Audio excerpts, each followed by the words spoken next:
Hey, this is King Tutorial. I'm here today in Adobe After Effects CS3. Today I'm going to teach you how to do a Valkyrie style effect. You've probably seen this trailer in the movie theater or on TV or something. It's their sort of, like titles at the end. I guess they won't be titles, but, like the Nazi symbol sort of comes down, like the swastika. It's going to look a little bit something like this at the end. I messed up a little bit on this one, and it gets a little bit weird in the last thing, but it's going to look like this when I scrub through it. I could try to play it, and it's playing, but it's not real time. Or it might be real time. It doesn't seem like it is, but maybe. Anyway, that might be a little bit slower than we actually want it, but if we really wanted to, we could just drag these keyframes and make it faster. Okay, anyway, how to do this. First, I already made a new composition, and to do this, you just click Composition, New Composition. That should be basic, and if you're watching this, I'm hoping you know a little bit, kind of like I do, about After Effects, but I don't know. Anyway, now what you're going to want to need is you're going to want to need two solids. You're going to want one white and one red if you're making it like the movie is. So you click Layer, New, Solid, and let's just go ahead, white. Okay. Now layer, new, solid, and we're going to make this one red. Okay. Now we want the red solid on the bottom, so just drag it down there. Then we're going to want some text. So first I'm going to hide the white layer. Click the text tool, and just write,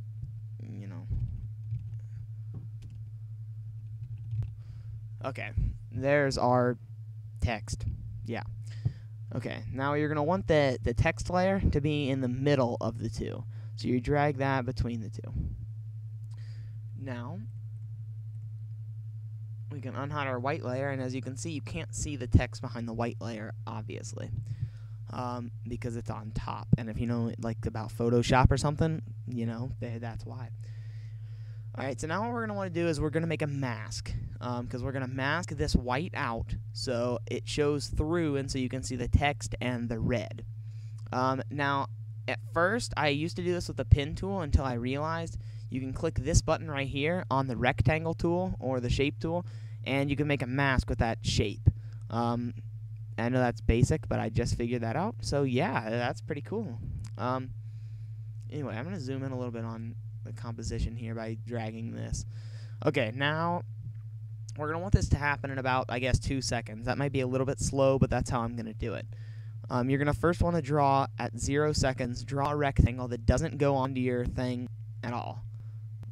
So like right there is good.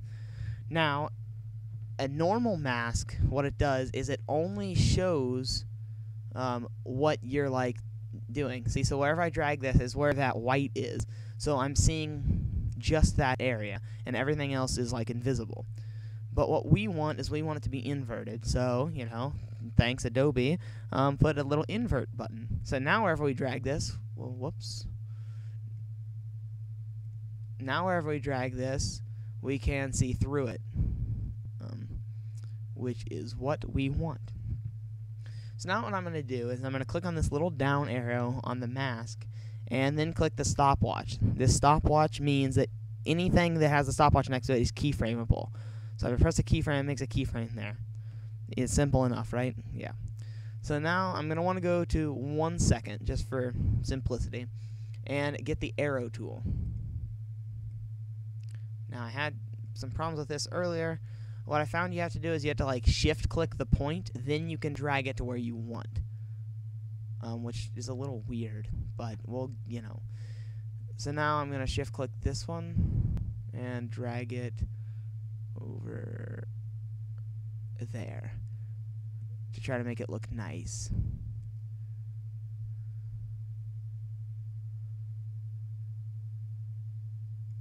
Okay, so there we go.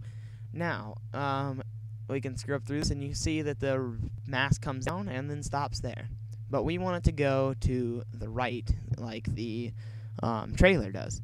So now at 2 seconds, what I'm going to do is I'm going to add 2 new anchor points, or three new anchor points.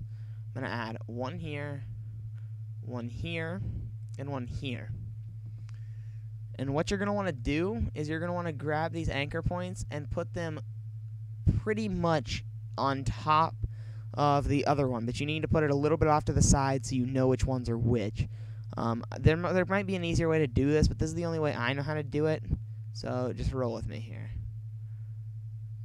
Okay, so now my anchor points are just a little bit off center to the right. You can see that they like come out. It's weird. Okay, but now we're going to want to drag these anchor points out. Wait a minute. Oh, I might have messed up here. Yes, I did. Okay, sorry about this. I need to undo a little bit. Okay, before you add the keyframe to the second, you need to do the same thing that I just did by adding those 3 anchor points. But I messed up, so sorry about that. I'm going to drag this right about up here. And drag this one right here. Okay, so now at 2 seconds, we want those anchor points that we just dragged to come out. So we drag this one over here. And we take this one and drag it right here. Now the text, you can move the text in case you missed a little bit, or what you could do is while you're making the mask, you could just unselect this, and then click on mask, and you can see your mask, but you can't see it because it's invisible. But, or you could just do it the lazy man's way and just move your text afterwards to the center.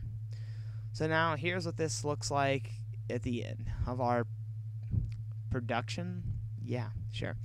Okay, so first it's going to come down, then it's going to go this way.